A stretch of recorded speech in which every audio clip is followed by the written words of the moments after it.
that experience, I'm going to use it in terms of my political upbringing and work, build relations with our sister parties.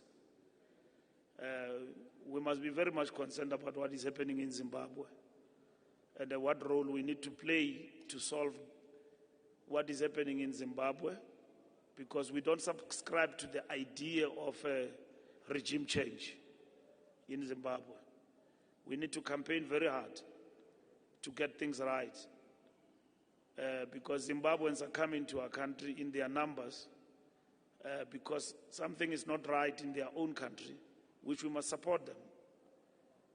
And once that country becomes what it was, there will be no Zimbabwean here. So the British must think very hard about what they've done, and the Americans.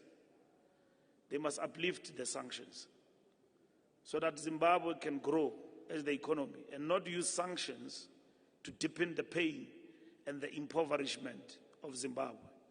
The British know what they agreed to in Lancaster. They must come to the party and invest in the compensation of the Zimbabweans in the program of land redistribution.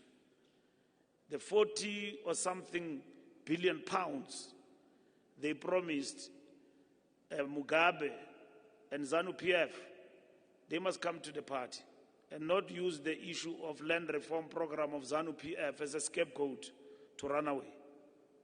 So they must come to the party, and Zimbabwe will be a better country. Zimbabweans never came in this country. That was a breadbasket of the African continent. It was an economy that was alive. People were working in Zimbabwe.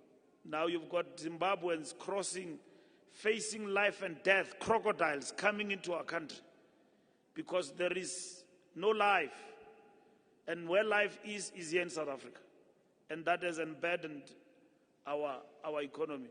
But as the ANC, we will not agree in ideological terms that Zimbabwe must be turned into a client state next to us.